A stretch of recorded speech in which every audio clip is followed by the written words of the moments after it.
성경 의도된 하나님의 은혜 41번째입니다. 계획으로는 오늘 40장까지 한 번에 15장을 오늘 다 마치려고 했는데 그건 좀 어려울 것 같고요. 오늘 여기 말씀 읽은 부분 나누도록 하겠습니다. 그러니까 큰 뜻은 성경 안에 하나님의 감춰진 은혜가 있고 그 안에 하나님이 그것이 희노애락, 병이 들고 전쟁이 나고 포로가 되든지 사실은 그 안에 하나님의 또 감춰진 의도가 있다는 사실이죠.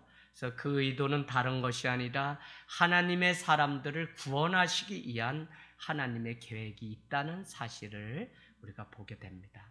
이제서 우리가 살아오면서 지금까지 살아온 모든 날 간증할 수 있습니다.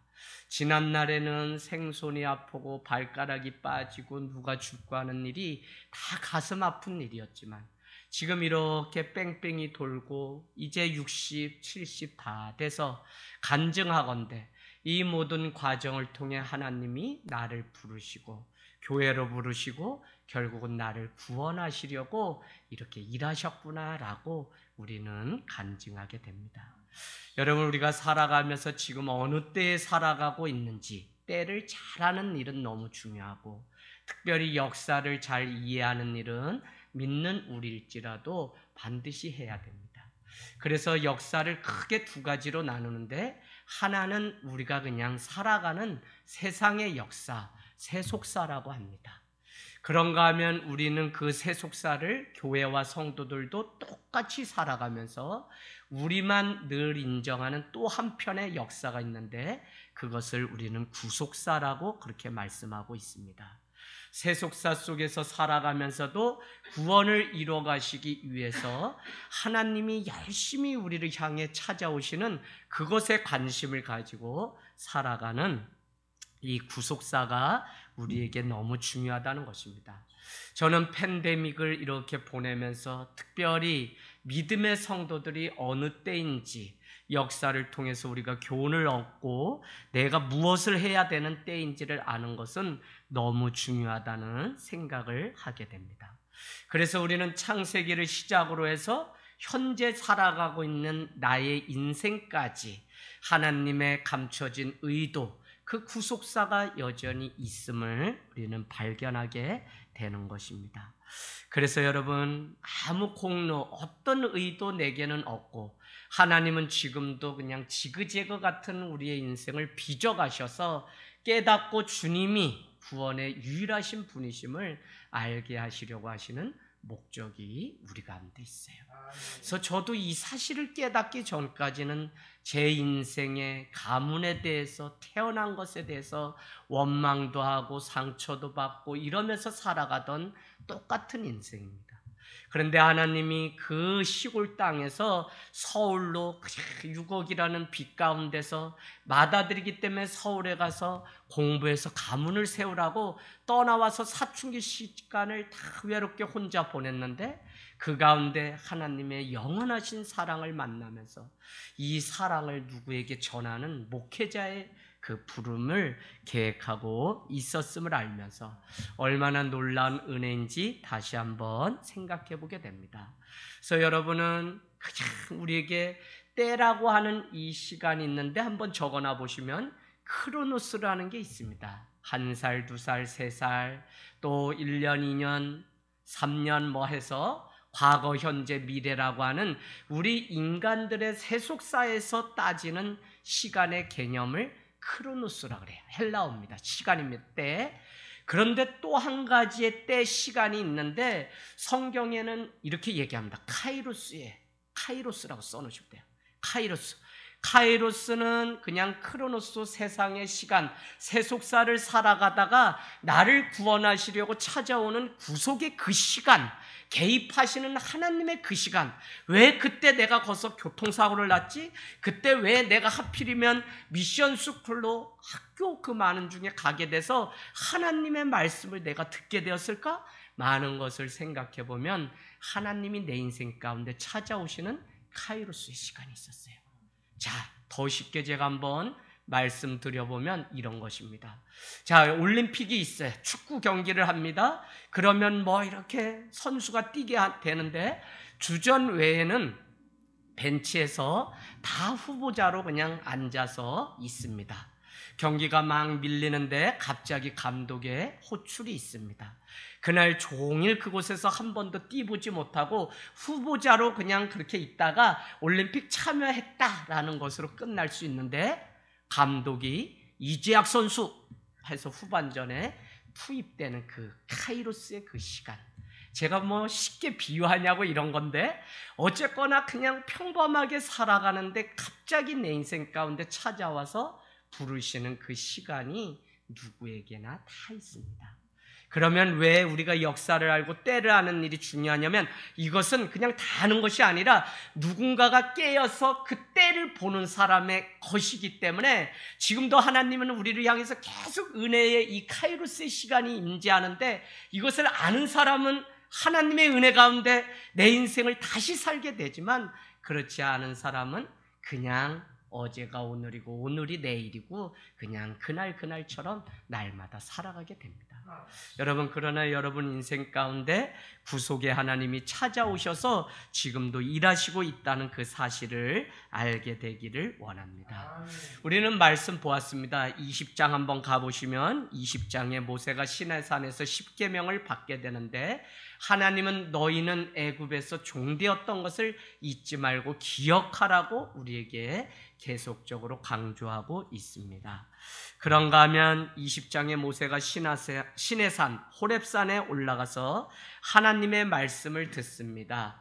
그래서 그 내용들은 뭐 쭉 보면 제단을 어떻게 쌓고 종, 폭행, 또 배상의 문제, 도덕 문제, 공평, 안식년, 뭐 세 개의 또 절기 그를 어떻게 지켜야 되는지 설명해요. 그 사이에 모세는 시내산에서 40일간을 있게 되는데 그 말씀이 어디에 나오냐면 24장 18절 구름 속에서 하나님의 뜨거운 그 임재, 말씀으로 임재하시는 그 말씀을 들으면서 모세는 40일의 시간을 보내게 됩니다. 그때 모세에게 들려왔던 말씀까지 우리가 같이 보았는데 25장 2절이었죠. 여호와께서 모세에게 말씀하여 이르시되 이스라엘 자손에게 명령하여 내게 예물을 가져오라 하고 기쁜 마음으로 내는 자가 내게 바치는 모든 것을 너희는 받을지니라. 쉽게 말씀하면 기쁜 마음으로 주님께 드리는 그것을 주님은 다시 돌려주시는 갚음의 은혜를 베풀어 주신다는 것입니다. 저는 제가 가만히 목회자가 되고 보니까 어떤 헌금이 가장 감사하고 정말 좋냐면 감사의 그 제목을 써서 드리는 그거. 또 우리 집사님 1,000번째 예물 드리는데 영혼을 구원해 달라고 드리는 그 예물을 하나님이 얼마나 기뻐하실까 하는. 그래서 여러분 정말 여러분의 신앙이 무르익으면 다른 것은 몰라도 매주 여러분의 삶 가운데 감사의 제목이 있어서 감사는 이건 즉시 해야 됩니다. 미뤄놨다 하면 못해요. 그래서 감사의 제물을.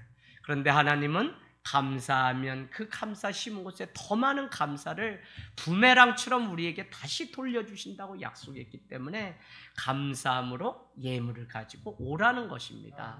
그 이유는 뭐냐면 3절부터 이제 제단을 어떻게 쌓고 뭐 하면서 성막을 건축하는 것에 사용하시려고 하나님이 가져오시라고 말씀하는 것을 우리는 볼 수 있습니다. 여러분, 오늘 출애굽기 30장 37절 38절 우리가 읽었는데 제가 이것부터 읽는 대목이 앞으로 출애굽기나 창출레민 모세오경이 하려고 하는 말씀의 요지가 여기 안에 이미 다 숨어 있어요. 다시 보면 37절 너희가 여호와를 위하여 만들 향은 거룩한 것이니 너희를 위하여는 그 방법대로 만들지 말라는 것입니다. 너희를 위해서 그 너희의 방법대로 만들지 말라는 거예요. 그러면 지금까지 21장부터 이 지금까지 무얼 만들라고 뭐 크기나 뭐 모양을 말씀하실 때마다 하나님은 1.1획도 틀리지 않게 우리 마음대로가 아니라 주님이 명령하신 대로 이것을 지으라고 말씀하신 거예요. 더 자세히 말씀드리면 성도들이 예배를 드리는데 내 방식이 아니라 하나님이 원하시는 제사를 우리는 드려야 되는데 간혹 잘못하면 내 감정과 내 기분에 따라서 우리는 예배를 드리고 안 드리고가 결정된다고요. 저는 오늘 팬데믹 상황 가운데 우리가 예배를 드리고 안 드리고 이곳에서 드리고 비대면 예배를 드리고 이 많은 문제 안에서 오늘 여러분에게 말씀이 들려지면 그 말씀에 순종하는 은혜가 있기를 원합니다. 예배가 무엇인지를 다시 한번 고민하게 만드는데 그것이 무엇이냐면 여호와를 위하여 만들 향은 거룩한 것이니 너희를 위하여는 그 방법대로 만들지 말라는 것입니다. 예배를 너희를 위하여 너희의 방법대로 드리지 말라는 말씀과 똑같다는 것입니다. 그런가 하면 38절에 인간들아 냄새를 맡으려고 이 같은 것을 만드는 모든 자는 그 백성 중에서 끊어지리라고 말씀하고 있습니다. 여러분, 우리가 이거 있죠. 거룩한 하나님을 직접 얼굴을 대면할 수 없어서 거리를 정하여서 저 아래 떨어져서 그 백성들은 기다리고 있었던 것을 우리는 잘 알고 있습니다.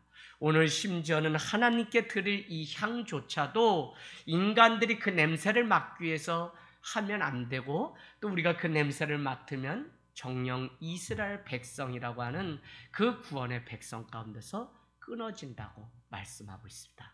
저는 이것이 다른 것이 아니라 거룩함 앞에 우리가 어떻게 구분된 삶을 살아가야 될지 우리에게 가르쳐주는 대목이라고 할 수 있습니다. 이 31절부터는 여러분 맨 위에 뭐라고 돼 있냐면 31장 위에 회막 기구를 만들면서 40장까지 또 계속 제사장의 옷을 어떻게 만들고, 그래서 결국은 이걸 왜 얘기하는 거죠? 이 다음에 뭐가 나와요? 레위기잖아요. 레위기는 제사 드리는 법을 나오는데 제사 드리기 전에 성막 회막을 어떻게 만들고 뭐 물두멍을 어떻게 하고 녹구멍을 어떻게 하고 뭐 이런 것들을 이야기하는데, 그런 다음에는 레위기는 너희가 어떻게 예배 드려야 될지 우리에게 말씀하시는 장면이 이제 기록되어 있다는 것입니다. 여러분, 오늘 이 37절 38절에는 상징적인 의미가 있습니다. 특별히 31장에서 40장에 등장하는 안식일의 개념도 이와 다르지 않다는 것입니다. 거룩한 날이라고 말씀하시면서 우리에게 지키라고 말씀하고 있습니다. 너희가 너희의 날을 만들고 너희를 위하여 쓰지 말라는 의미에서 안식일을 지킨다고 하는 것이 얼마나 중요한지 모릅니다. 우리는 내가 주일을 만들고 많은 날들을 나를 위해서 사용하려고 하는 모습들이 있습니다. 그러나 그런 자들을 향하여 너희를 위하여는 그 방법대로 만들지 말라고 말씀하고 있다는 것입니다. 우리가 믿음이 자라면 우리는 내 방식이 아니라 하나님이 원하시는 방식대로 살아가려고 노력합니다. 어린아이의 자리에서 떠나게 되면 더 이상 자기 중심적인 신앙생활이 아니라 하나님이 원하는 제사, 하나님이 원하시는 그것을 드리려고 한다는 것입니다. 그래서 우리가 오늘 이 37절, 38절 말씀을 통해 신앙생활을 어떻게 해야 되냐면 내 방법대로 내 생각대로가 아니라 하나님을 위해서 드리는 그것이 바로 워십, 예배라고 하는 사실을 우리가 깨닫게 되길 원합니다. 거룩함이라고 하는 것은 여러분 구별됨입니다. 거룩함이라고 하는 것은 저 사람들이 더럽기 때문에 상종하지 않는 그런 삶이 아니에요. 거룩함은 그 흙탕물 속에서도 구별된 삶을 살아가는 것이, 우리 아이들이 개학해서 학교에 갔습니다. 그 안에서도 거룩한 삶을 살아가도록 아침마다 우리가 기도해주고 지지해주고 또 중보해야 됩니다. 그래서 그 거룩함이라고 하는 것은 문제가 있는 그 직장에 가지 않고 그 사람들하고 상종하지 않는 그런 것이 아니라 그 진흙탕 속에 가도 나는 그 거룩함, 하나님의 깨끗함을 잊지 않고 잃어버리지 않고 나의 구별된 삶을 살아가는 것. 그래서 여러분, 군대 가도 다 그냥 군대가 막 그렇죠? 그래도 거기 안에서 주의를 지키기 위해서 매를 맞으면서도 가는 그 구별된 삶이 결국은 많은 사람들에게 인정을 받는 일들이 있습니다. 예를 들면 왜 오늘 이 거룩함, 안식일, 향, 제단 이와 같은 것을 하나님이 정해놓은 법대로 하고 너희의 원하는 대로 너희의 생각대로 하지 말라고 말씀하고 있냐면, 예를 들면 이런 것입니다. 오늘 여기 있는 이 강대상이 노래방에 가 있다고 생각해 보십시오. 제가 하고 있는 이 마이크가 노래방에 노래를 부르라고 이렇게 딱 설치되어 있다고 보세요. 그러면 그게 어울려요? 어울리지 않는다고요. 거룩함이라는 것은 무엇이냐면 자기가 있어야 될 그 자리를 지키는 것이, 그것이 바로 거룩함이고 교회와 성도의 삶이라고 하는 사실입니다. 같은 물건이라도 하나님께 쓰임받을 때 우리는 성물이라고 말하는 것 같이, 오늘 안식일 향에 대해서 그냥 한 가지 예로 우리가 읽고 넘어가는데, 그것은 뭐냐면 하나님이 가장 이렇게 드려야 되는 것, 그러니까 하나님의 것과 하나님이 받으시는 것을 정확히 우리는 구분하는 삶을, 내가 먹다 남은 거 하나님께 드리는 것이 아니라, 우리가 뭐 예물도, 여러분 철저한 사람들은 이미 그냥 주일에 드릴 예물을 봉투에 담아서 구별해서 드려놓고 준비하는 것처럼 그와 같은, 그래서 안식일 날짜조차도 또 향과 많은 기구와 무슨 재물, 나무조차도 이 성경을 쭉 읽어보면 아무거나 갖다 쓰라고 하는 것이 아니라 하나님이 쓰라고 하는 나무가 있어요. 그것은 뭐냐면 구별됨입니다. 하나님의 것과 하나님께 드려야 할 것에 대한 정확한 구분이.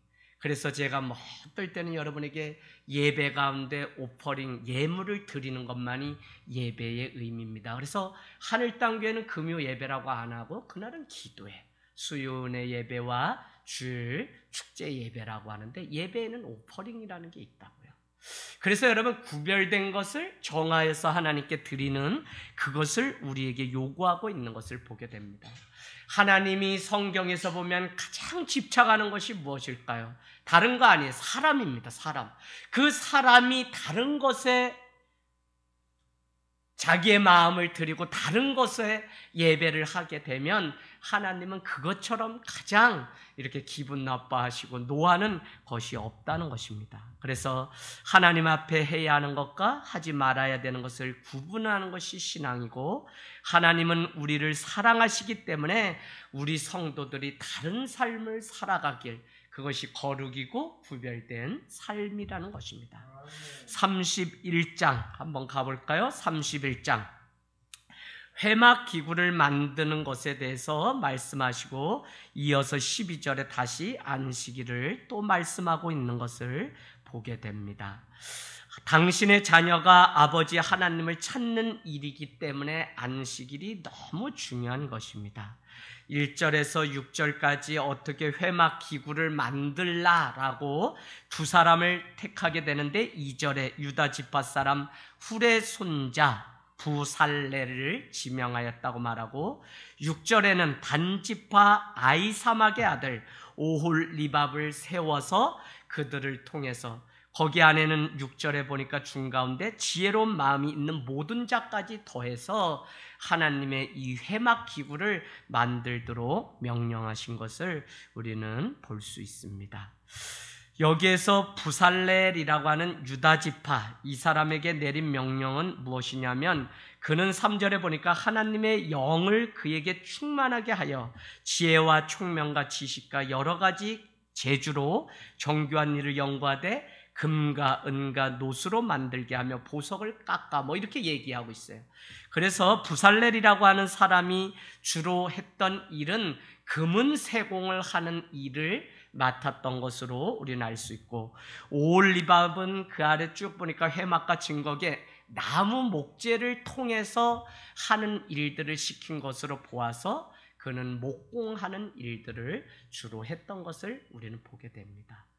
여러분, 그런가 하면 거기에 지혜로운 마음이 있는 모든 자 6절에 등장하고 있습니다. 이것은 다른 것이 아니라, 지혜로운 마음이 있다고 하는 것은 원어상의 의미로 보면 어떤 기술이 있어서 숙련되어서 오늘 회막 기구를 만드는데 쓰임받는 조력자들을 또 하나님이 붙이셔서 이 일들을 하고 계시다는 사실입니다.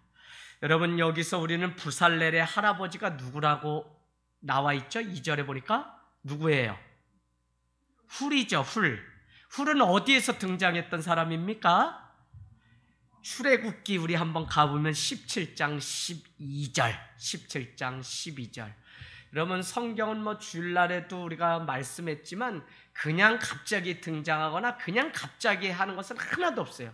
우리가 말씀을 처음부터 꿰뚫어서 읽어가고 연결하는 훈련이 되지 않아서 우리가 모르지, 저는 계속 여러분과 이 훈련을 하고 있는데 이미 예고가 있고 성취가 있고 이미 앞에서 언급이 있고 그것을 행하는 사람이 등장할 뿐이지 다 연관성이 있어요. 그래서 17장 12절에 아말렉과의 전쟁 가운데 모세의 팔이 떨어지지 않도록 아론과 훌이 그 팔을 들어 올리면 이스라엘이 승리하고 내려오면 아말렉이 승리하였다고 할 때 훌이라고 하는 사람이 등장합니다.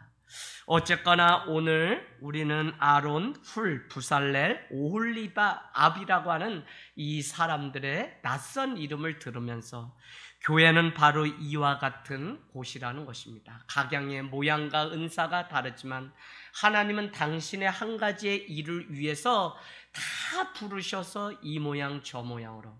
그래서 여러분이 늘 한 영혼을 귀하게 여겨야 되는 것이 무엇이냐면 저 사람이 우리 교회에 왔다면 하나님이 보내신 것이고 하나님이 필요해서 보내시고 쓰시려고 불렀다고 하는 이것을 우리는 잘 아셔야 돼요.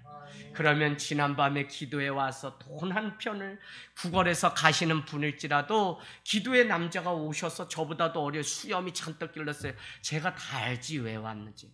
그래도 복음 전하고 차 대접하고 계속 말을 끌길래 제가 오늘 어디서 주무시나요 하고 먼저 물어봤더니 여기서는 안 돼서 돈 주시면 저기 두레마을에 다 100이면 100명 다 내일 두레마을에 가기로 했는데 오늘 잘 자리가 없어서 그래서 돈이 필요하시군요 하고 기도하고 제가 지난밤에 10,000원 드렸어요. 여러분, 제가 왜 이 말씀을 드리냐면 드릴 수 있으면 드리는 거예요. 그 사람이 변화되고 자라고 그거는 하나님의 몫이고 우리가 그것을 원수 삼고 저 사람 정신 차려야 되는데 막 이렇게 하면서 정죄할 이유는 없습니다. 할 수만 있으면 기쁨으로 섬기고 그 지나가는 나그네조차도 우리가 홀대하지 않고 행하면 하나님이 그 한 영혼도. 그래서 제가 어젯밤에 돌아가면서 마음 가운데 이런 생각이 들었어요.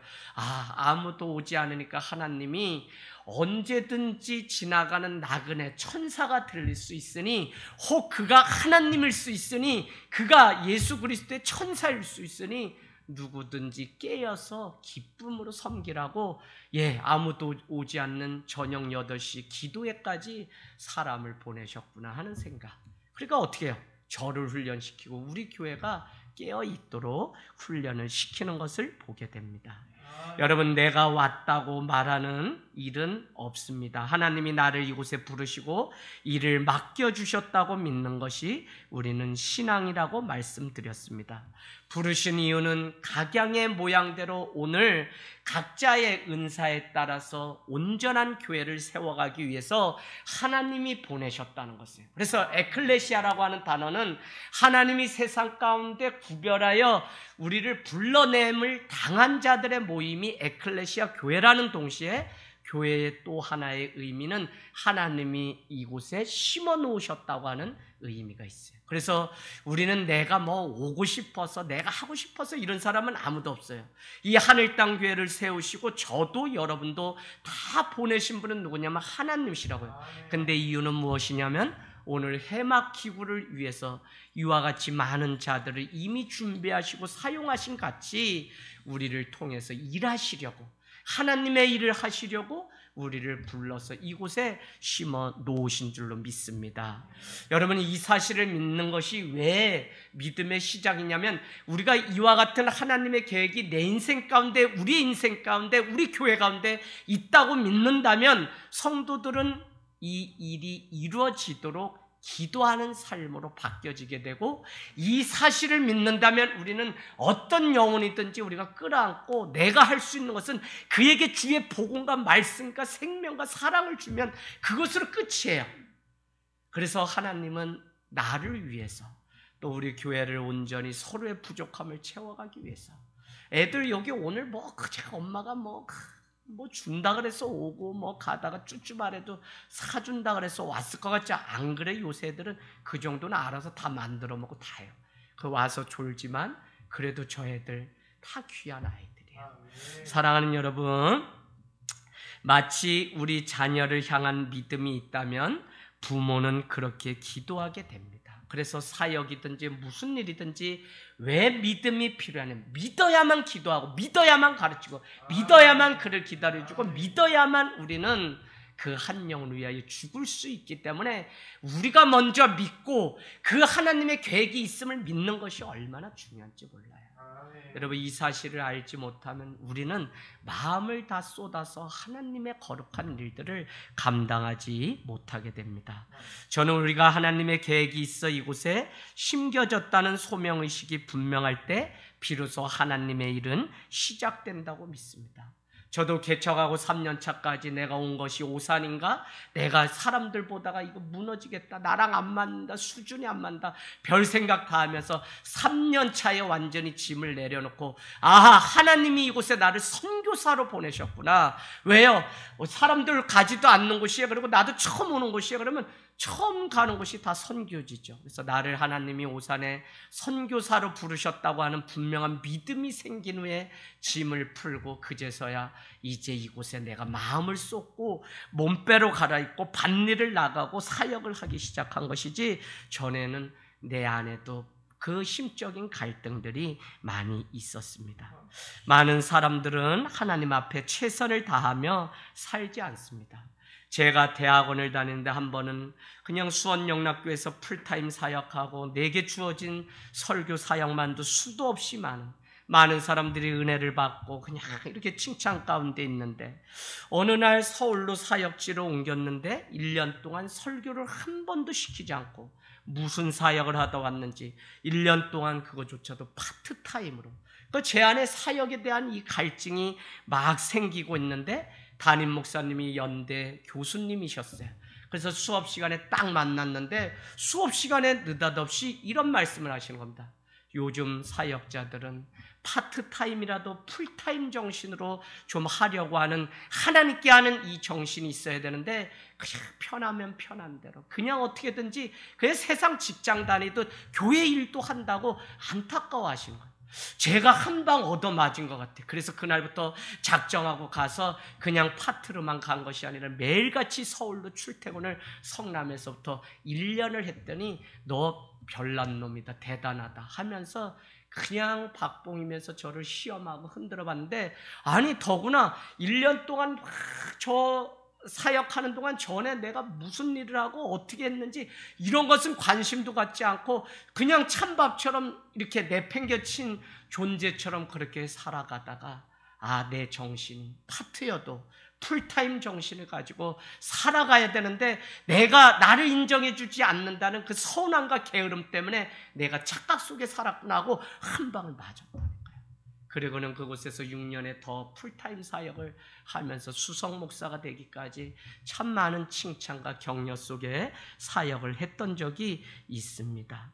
여러분, 무엇을 했던 사람인지 물어보지 않는 그 서운함이 오히려 나의 의가 돼서 하나님의 일에 최선을 다하지 않는 게으름이 내 안에 있다는 사실, 내가 어떤 사람인데, 내가 어떤 목회자였는데, 내가 교인들로부터 어떤 인정을 받았던 사람인데 라고 하는 그것에 사로잡혀서 더 이상 하나님의 일이 아니라 좀 견뎌보고 안 되면 떠나야지 라고 했는데, 수업 시간에 그 내리를 치는 한마디의 말 때문에 제 인생이 바뀌었던 적이 있습니다. 여러분, 우리는 정말 하나님이 나를 이곳에 보내셨다고 하는 그 계획에 대해서 확신을 가지고 믿을 때 오늘 오홀리압과 같이 부살렐과 같은 하나님의 일들을 위해서 내가 내 은사를 부분적으로, 그래서 어떤 사람은 기도의 사역, 어떤 사람은 주방의 사역, 어떤 사람은 주차 봉사, 우리 교회 요새 가장 멋있다고 많은 분들이 저에게 말씀하세요. 누구냐면 우리 박청수 우리 성도님, 주일에 안내하고 주보 들고 서 있는 적이 우리 교회는 10년 동안 없었는데 가장 먼저 오셔서 늘 누구든지 섬기시는 이 안내의 은혜를 받는다고 많은 분들이 저에게 말씀해 주셨습니다. 여러분, 왜 오늘 안식일을 지키라고 말씀하시는 것일까요? 13절, 17절 두 구절에 동그라미 쳐놓으세요. 13절, 너는 이스라엘 자손에게 말하여 이르기를 너희는 나의 안식일을 지키라. 왜요? 이것은 나와 너희 사이에 너희 대대의 표징이니 나는 너희를 거룩하게 하는 여호와인 줄 나 여호와가 알게 함이라. 뭐라고요? 대대 표징이라고요. 안식일을 지키는 것이. 17절은 이는 나와 이스라엘 자손 사이에 영원한 표징, 이번엔 영원한 표징, 나 여호와가 엿새 동안에 천지를 창조하시고 일곱째 날에 일을 마치고 쉬었습니다.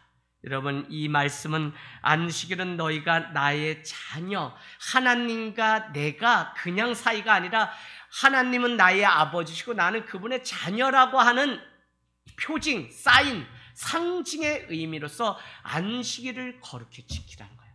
그러니까 여러분, 구약의 시대에 토요일에 지키던 그 안식일, 물론 오늘날은 안식 후 첫날 우리가 믿는 예수 그리스도가 우리의 죄로 말미암아 십자가에 달려 돌아가셨다 부활하신 그 작은 부활주의를 기념해서 주일을 거룩하게 지키고 있는데, 더 중요한 것은 안식일의 주인은 인자라고 말씀하시고 안식일의 주인은 예수 그리스도시고 안식일의 주인은 우리를 위해서 만들어 놓으셨기 때문에 우리라고 하는 성도가 안식일의 주인입니다. 그렇기 때문에 왜 이 대대의 표징, 영원한 표징이 중요하냐면 하나님의 자녀임의 표징, 상징이 안식일을 거룩히 지키는 것인데, 오늘날 이런 정신이 다 없어졌기 때문에 예배가 그냥 각자 마음대로기 때문에, 여러분, 물론 휘장이 찢어짐으로 인해서 이제는 공간이 나눠지고 공간의 구별됨이 아니라 어느 곳에서든지 우리가 예수 그리스도의 그 은총의 덮개를 덮음으로 인해서 고로패, 역청을 바름으로 인해서 우리는 구원받은 하나님의 백성, 그래서 그것에 감사해서 우리는 주일을 지킵니다. 오늘날 구약의 이것이 연속선상의 주일의 개념으로 오면 구약에 지키던 안식일은 지키지 않으면 죽는 성문법이에요. 그런데 주일은 주님이 나를 위해서 죽으셨다, 부활하신 날을 우리가 지키는 날이기 때문에 은혜의 법입니다. 안 지킨다고 죽는다 이게 아니라 우리는 그 정신, 오늘 하나님과 자녀와의 맺은 언약, 표징이기 때문에 하나님의 믿는 성도는 거룩하게 주일을 지켜야 돼 라고 하는 믿음이 우리 가운데 있기를 원합니다. 여러분, 성서학적으로 오늘날 예배가 무엇인지 팬데믹을 겪으면서 더 고민해야 될 질문들이 있습니다. 아무도 만나지 않는 사람들이 있었는데 그 사람들이 사마리아라고 하는 곳의 수가성입니다. 그들은 포로로 잡혀가서 이방인과 결혼함으로 인해서 이스라엘 사람들은 우리 이 피를 잘 지켰는데 너희는 이방들과 섞였다고 해서 상종하지 않던 사람들입니다. 그럼에도 불구하고 예수님은 세상 사람들이 아니라 아버지의 마음으로 그 뜨거운 한낮에 그 길을 찾아가셔서 물길로 나온 한 여인을 만나셨습니다. 사실 여러분이 놓치지 말아야 되는 가장 중요한 것은 교회가 왜 세워졌고 복음이 누구에게 필요한가입니다. 복음을 알지 못한 헛된 열심, 복음을 알지 못하기 때문에 율법적으로 살아가는 열심, 복음을 알지 못하기 때문에 상처 가운데 묶여서 살아가는 그 사람에게 복음이 필요한 것입니다. 오늘 예수님은 이 사실을 간파했기 때문에 많은 사람들이 만나지 않고 저주하는 수가성의 한 여인, 남편이 5이나 되는 그 여인에게 복음이 필요한 것을 알고 찾아갔다는 것입니다. 한국교회는 잘못되어 이런 자들을 정죄하고 있습니다. 그러나 이 한 여인은 메시아를 만나고 물 항아리를 버려두고 마을로 돌아가서 복음을 전하는 인생으로 완전히 바뀌었습니다. 예수님은 내가 주는 물은 영원히 목마르지 아니하다고 하시면서 그에게 신령과 진정으로 예배할 것을 권면하고 있습니다. 왜냐하면 예배가 한 여인의 인생을 바꾸는 것이기 때문에 그가 주님을 만났을 때 주님은 그에게 이제는 그림산 예루살렘 어느 곳에서 하나님 앞에 예배할 것을, 신령과 진정으로 예배할 것을 말씀하고 있다는 것입니다. 사람들은 더럽고 이방신을 섬기던 자라고 외면하였지만 주님은 그를 고쳐서 사용하시기 위해서 찾아오셨습니다. 제가 우리 전도사님 교육 가면 반드시 해줄 말이 있어요. 여러분, 신학한다고 하는 거 교만하면 안 돼요. 신학은 옳고 그름을 자르는 게 아니에요. 신학은 정말 예수 그리스도의 마음을 배우고 그 따뜻한 마음으로 영혼을 살리는 신앙학이 돼야지, 신학 공부 좀 하면 사람들 맞고 틀리고 정죄하는 게 아니에요. 여러분, 판단이 왜 우리에게 찾아온 죄냐면 아담과 하와가 선악과를 먹음으로 인해서 판단의 기준을 하나님께 두지 않고 우리가 하려고. 그래서 죄인은 왜 죄인이냐? 왜 교회가 자꾸 다투고 싸우게 되냐? 판단을 내가 하려고 하기 때문에 그래요. 여러분, 신학은 그렇게 하라고 하는 것이 아니에요. 신학은 영혼을 품고 살리고 주님의 그 사랑으로 그 여인을 오늘 수가성에 찾아간 예수님처럼 그 삶을 살아가라고 우리에게 신학함의 의미를 준 것이지, 신학을 많이 한다는 것은 겸손함을 잃어버리면 오히려 그냥 다른 사람을 캐논 죽이는 잣대로 사용하고 내가 하는 것만이 맞는 것처럼 우리는 착각 속에 살아가게 됩니다. 저는 우리 삶에 있어서 가장 중요한 것이 설레임인데, 오늘 주일 거룩한 안식일을 지켜서 예수님을 만나고 교우들을 만나는 이 설레임이 있다면 우리의 인생은 성공한 신앙이라고 할 수 있습니다. 우리가 부모님과의 그 관계를 어떻게 알 수 있냐면, 부모님 생신에 자녀는 부모님께 전화를 함으로 인해서 어떻게 해요? 부자지간인 것이 증명되고 증거로 나타납니다. 안식일을 지키라는 것은 너와 내 사이에 우리가 그냥 육신의 그런 관계가 아니라 하나님과 자녀와의 관계이기 때문에 영원한 상징, 이 언약 표징으로서 너희는 하나님의 자녀라면 이제 안식일을 지키고 오늘날 주일을 거룩하게 지키라고 말씀하고 있어요. 다시 말씀드리면 하나님의 자녀임을 증명하는 것이 예배라고, 예배. 여러분, 이 사실 때문에 우리가 예배를 어디서 드리고 어떤 방법으로 드리고 이 문제보다도 예배가 우리에게 주는 의미가 무엇인지를 우리는 다시 숙고하고 성경적으로 신학적으로 고민해야 될 때가 지금 왔어요. 여러분, 우리는 바로 하나님을 닮은 거룩함을 주님은 중요하게 생각하기 때문에 우리에게 오늘 12장 13절 17절은 너희와 내 사이에 낸 표징, 영원한 표징, 대대 표징이라고 하는 이 사실은 거룩함을 계속적으로 지켜서 살아갈 수 있도록 우리에게 하나님이 요구하고 있다는 것입니다. 이제 40일 동안 시내산에 머물렀는데 모세가 내려오지 않아요. 32장 1절로 건너뛰겠습니다. 내려오지 않아요. 성경은 1절에 더디 내려온다고 말하고 있습니다. 그 백성들은 모세가 광야 가운데서 40년, 아니 430년 바로의 궁전에서부터 함께 있었던 그 종살이하던 때의 지도자였던 모세가 돌아오지 않게 되자 불안하게 됩니다.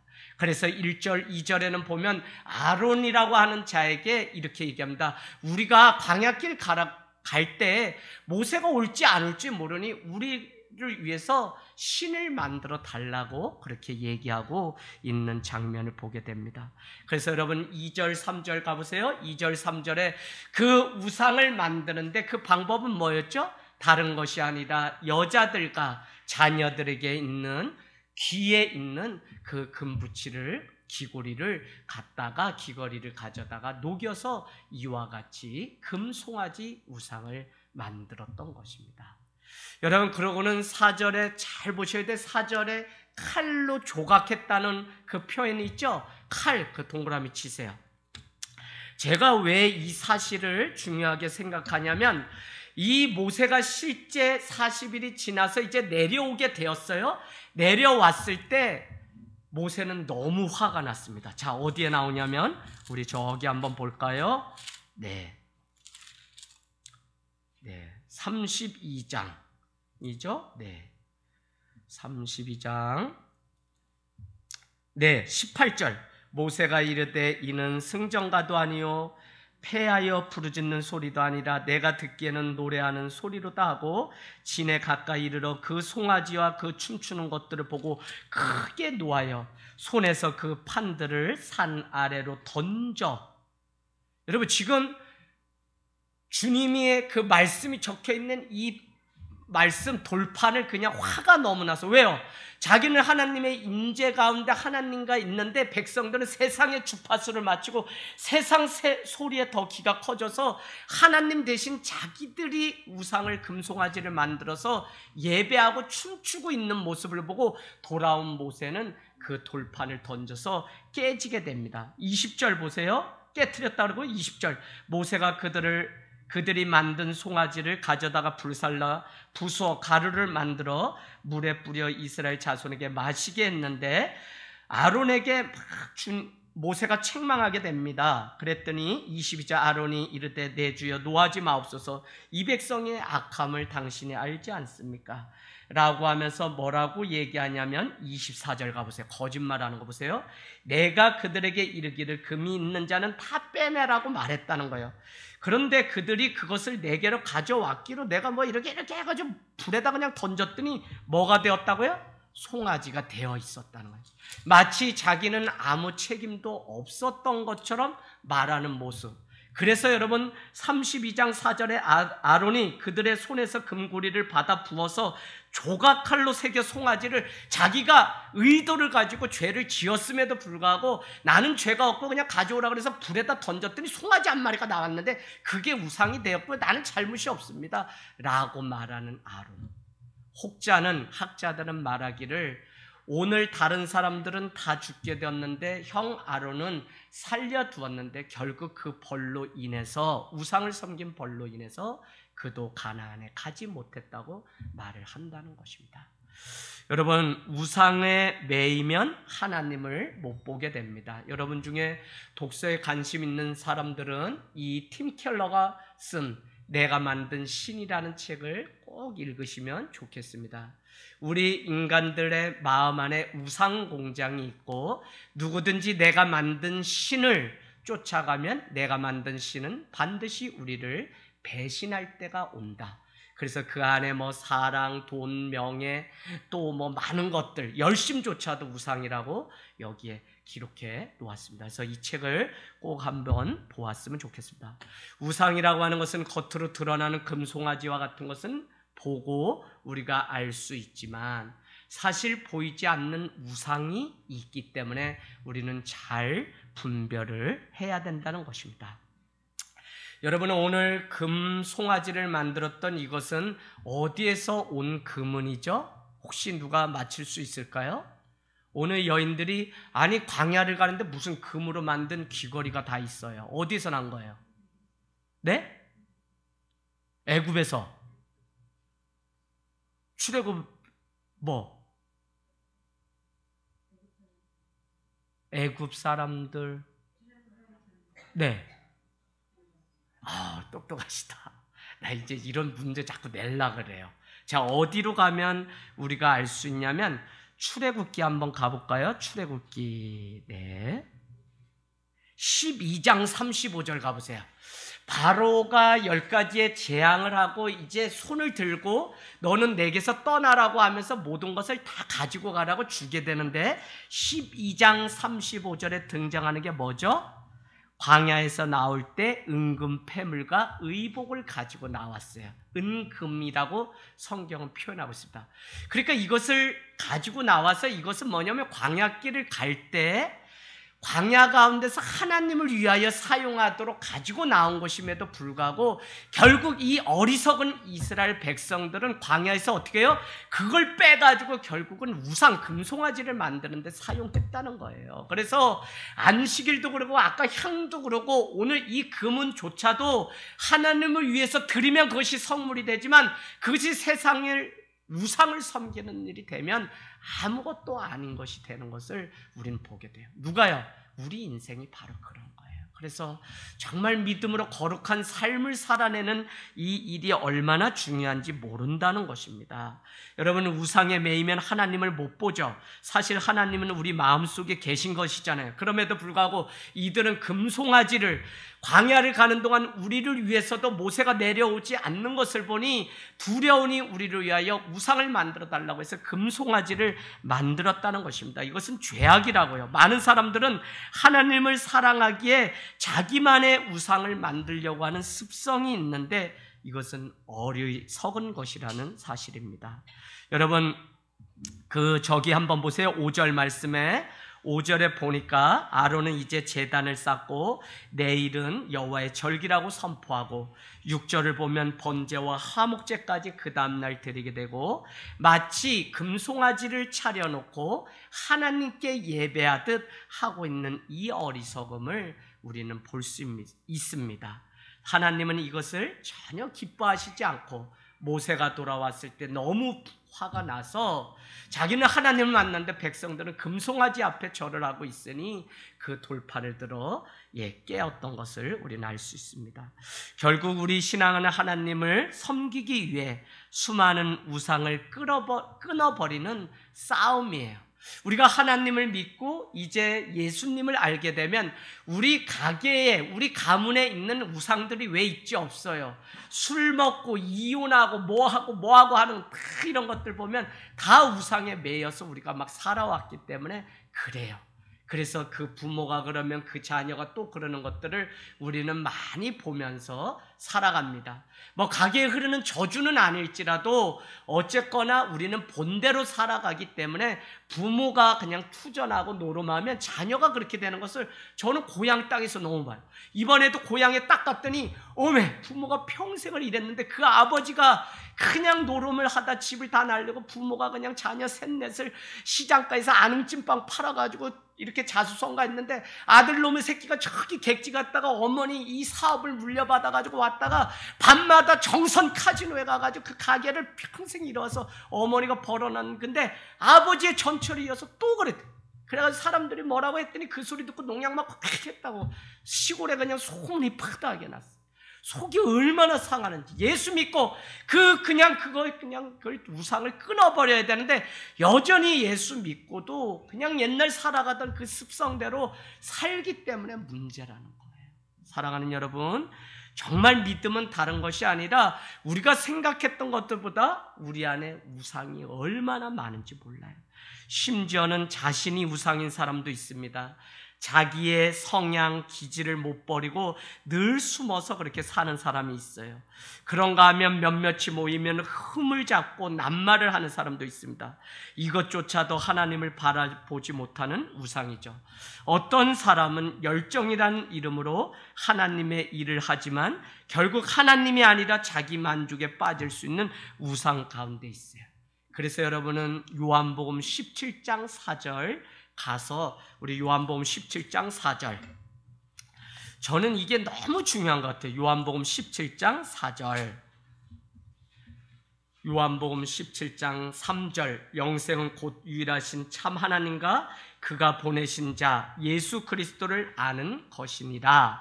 그러고는 4절에 뭐라고 얘기했냐면 아버지께서, 예수님이 하신 말씀입니다. 내게 하라고 주신 일을 내가 이루어 아버지를 이 세상에서 영화롭게 하였사오니. 무슨 얘기냐면 사명은 뭐냐면 아버지께서 내게 하라고 하신 일까지만 하는 게 그게 우리의 사명이지 그 이상을 하면 우리는 자기 열심이나 의에 빠질 수 있습니다. 자, 말씀에 대해서도 그래요. 고린도전서 한번 가볼까요? 고린도전서. 예, 고린도전서 맞습니까? 고린도전서. 네. 고린도전서, 네. 4장입니까? 어디 있어요? 4장 6절 맞습니다. 4장 6절, 고린도전서 4장 6절. 형제들아, 내가 너희를 위하여 이 일에 나와 아볼로로 들어서 본을 보였으니 이는 너희로 하여금 기록된 말씀 밖으로 어떻게 하라고요? 넘어가지 말라 한 것을 우리에게서 배워 서로 대적하고 교만한 마음을 가지지 말게 하려 함이라. 뭐냐면 성도는 하나님의 기록한 말씀 거기까지만 아는 거지 그걸 넘어가면 우상을 섬기게 돼요. 누가 우상 섬기냐면 무당이 그 일을 하는 거예요. 그 사람들이 하나님 모르지 않아요? 다 알아요. 심지어는 그 사람들이 하나님을 믿는 사람이 오면 칼춤을 추다가 멈춰요. 재수 없다 그래요. 가서 가만히 구경하면 장사 안 되니까 빨리 가라고 저한테 막 그래요. 여러분, 어떤 사람들은 계속 몸이 아프다니까 이건 교회 가야지 된다고 무당이 가르쳐줘가지고 교회를 다니는 사람도 있어요. 사람은 말의 지배를 받기 때문에 그들이 하는 말이 마치 우리의 운명의 굴레가 돼서 그거에 빠져서 살면 그거에 빠져서 살게 돼. 그래서 이 우상을 끊어버리는 일이 얼마나 중요하냐면, 그러려면 우리는 말씀이 하라는 대로, 말씀이 우리에게 살라는 대로 살면 돼요. 그래서 오늘 말씀이나 일이나 하나님이 하라고 하는 데까지 정해진 대로만 우리는 하면 된다는 것입니다. 도시라고 하는 이것은 우상적인 요소와 가치관이 난무해 있는 곳입니다. 그래서 우리는 이 도시 안에서 얼마나 많은 우상, 보이지 않는 우상이 얼마나 많은지 몰라요. 상처요? 결국은 나를 알아주지 않는다는 그 우상이 우리 안에 있는 거예요. 결국은 여러분, 우리 안에 얼마나 많은 두려움이 왜 생깁니까? 두려워하는 그것이 나의 우상이라니까요. 그것에 붙잡혀서 우리가 가지 못해요. 뭐 코로나뿐만 아니라 많은 두려움 때문에 저 자신도 그런 날들이 많이 있었던 것을 보면 우리는 믿음이라고 하는 것이 얼마나 중요한지 우리가 생각하게 됩니다. 특별히 우리 안에 보이지 않는 우상 중에 여러분, 인정의 욕구라고 하는 이 우상은 정말 우리 자신만이 알 수 있어요. 누군가가 나를 인정해 줌을 통해서 내가 살아있음을 아는 것. 여러분, 부부 사이에서도 문제가 생긴다면 이것 때문에 다툼도 많이 있어요. 아내가 남편이 나를 인정해 주지 않고 우리 가정을 인정해 주지 않기 때문에. 그래서 여러분, 이 우상에 대한 거는 제가 이제 기회가 되면 한 20번 정도 설교를 할 텐데, 신앙생활의 이 우상, 나를 둘러싸는 우상을 끊어버리는 이 작업을, 그러기 때문에 거룩히 안식일을 지켜라. 왜? 이것이 우상을 끊어버리고 거룩한 삶을 사는 증거이기 때문에, 표징이기 때문에 그렇게 살라는 것입니다. 8절에서 9절 이제 말씀 마칩니다. 여호와가 모세에게 부패한 백성을 말하면서 산에서 내려가 보라고 얘기합니다. 내려갔어요. 그랬더니 그들이 우상 앞에서 말을 합니다. 뭐라고 얘기하냐면, 너희를 애굽 땅에서 인도하여 낸 너희의 신이라고 금송아지 앞에서 8절 9절에 막 얘기해요. 7절부터.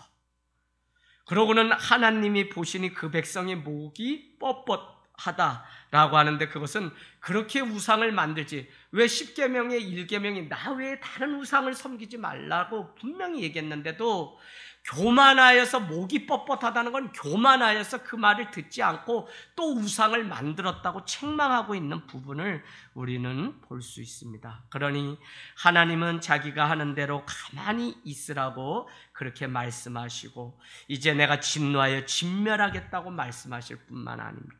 그러나 모세는 하나님께 떼를 씁니다. 마치 소돔과 고모라 성이 멸망할 때 떼를 썼던 것처럼 떼를 쓰는데, 모세가 내려오니 금송아지를 앞에 절을 하고 있고, 19절로 가보세요. 그래서 돌판을 던져서 깨지게 되고, 하나님은 이스라엘 백성을 진멸하겠다고 말씀하실 때 모세는 탄원하기 시작하는데, 그것이 11절. 여러분 11절 한번 볼까요? 예. 3번을 탄원합니다. 11절, 모세가 그의 하나님 여호와께 구하여 이르되, 여호와여, 첫 번째, 어찌하여 그 큰 권능과 강한 손으로 애굽의 땅에서 인도를 시커내 놓고 그 백성을 치시려고 하십니까? 첫 번째. 두 번째, 12절에 나와요. 어찌해서 애굽 사람들이 이르기를 여호와가 당신이 자기의 백성을 산에서 죽이고 지면에서 진멸하는 악한 의도로 인도해냈다. 여기까지 인도해놓고 악한 의도 가지고 죽였구나. 누가요? 저 이방 사람, 애굽 사람들이 말하게 하시려고 주님 왜 그러십니까? 빨리 뜻을 돌이켜주세요 라고 얘기해요. 13절, 주의 종 아브람과 이삭과 이스라엘을 기억하소서. 주께서 그들을 위하여 주를 가리켜 뭐라고 얘기했습니까? 아니, 별처럼 많게 자손들을 허락하신다고 하시고 여기서 자손들을 죽이고 영원한 기업이 되지 않게 하면 이거 사람들이 보고 뭐라고 합니까? 하나님 제발 소원 있는데 용서해 주세요 라고 떼를 쓰는 이 모세의 모습을 보게 됩니다. 저는 이게 지도자고 오늘날 이런 사람이 필요해요. 저 불구덩이에 빠져드는 그 사람을 위해서 죽기를 각오하는 그 믿음이 우리에게 필요한데, 여러분 그것이 어디에 나와 있냐면요, 28절 29절에는 결국 레위 사람들을 통해서 3,000명 사람들을 죽이게 되는데, 그러고서는 뭐라고 얘기하냐면 소돔과 고모라가 멸망할 때처럼 32절로 가보세요. 32절 32장 32절 뭐라고 얘기하냐면, 그러나 이제 그들의 죄를 사하여 주옵소서. 그렇지 않으면, 모세의 얘기입니다. 원하건대 주께서 기록하신 책이 뭐예요? 생명책이에요. 이 성경에 우리의 이름이 기록된다 그랬죠. 그 사람을 하나님이 기억하시고 나중에 구원하신다 그랬죠. 그런데 그 생명책에서 내 이름을 차라리, 이 백성을 죽이려거든 나를 차라리 지워달라고 그래요. 여러분, 이거는 나를 지옥에 보내도 저 백성을 차라리 살려달라고 하는 마지막 지도자의 자기 목숨을 건 이 몸부림이 정말 있어야 되는데, 오늘날 이게 없는 게, 그래서 여러분 도둑은 누구냐면 다 양떼를 자기 목적을 위해서 사용하고 이용하고, 그러고서는 그냥 내팽개치고 자기의 목적과 수단을 가리지 않고, 요새는 막 화가 나요. 뉴스 보면 어떻게 22, 3살 그 어린 딸, 이제 중사 막 된 이런 사람들을 어떻게 아버지 뻘 되는 사람이 그 성추행을 하고선 화가 막 나요. 군대가 얼마 썩었으면 그런 정신 가지고 육해공이 다 그 짓을 해먹고 있으니까. 지금 이거 아주 회개해야 돼요. 총체적으로. 딸이잖아요. 딸. 그런데도 여러분, 이와 같은 일들이 빌비재에서 그 상처 가지고 자살하고 죽는 이 억울함을 누가 풀어줄 겁니까? 여러분, 오늘 정말 지도자가 필요해요. 여러분, 지도자를 위해서 기도하시고, 정말 여러분 자신이 또 좋은 지도자. 그래서 제가 오늘 전도사님과 잠깐 말씀, 김영봉 교수, 워싱턴 사김과 나눔의 교회 목사님이 되셨어요. 그분이 쓰신 책에 이런 글귀가 있습니다. 권력과 권위를 구분하는 방법. 권위는 힘의 에너지가 나 한 사람에게 향하는 것은 권력이에요. 나만 바라봐야 돼. 권력입니다. 권위, 예수님은 권력이 아니라 권위가 있으셨는데, 권위는 내 한 사람의 에너지가 여러 사람에게로 나눠주는 거, 이게 권위예요. 여러분, 그 사람의 삶을 보고 사람들은 존경하게 돼 있어요. 그런데 이걸 모르니까 사람들은 내가 뭐 담임 목사인데 내가 뭔데 나를 존경 안 한다고 막 자기 입으로 막 이렇게 떠드는 시대가 무슨 시대가 됐어요. 속지 마세요. 권위는 하나님께로부터 오고 사람들로부터 인정을 받고 오는 게 권위지, 내가 막 권위를 세우려고 하면 그게 권력이 돼요. 이거 이해하시죠? 아버지가 가정 안에서 자녀들에게 나의 말에 다 복종하고 명령을 따르라 막 이렇게 하면 이거는 권력을 휘두르는 일이 돼요. 그래서 가정이 평화롭지가 않은 거예요. 이런 권위를 세워야 돼. 권위가 회복돼야 돼. 권위는 철저히 섬김과 철저히 나눔의 삶을 살아가요. 이런 교회, 이런 목회자, 이런 사람들이 정말 양을 위해서 끝까지 죽어줘. 내가 판단하는 게 아니라 그를 위해서 내가 죽기로.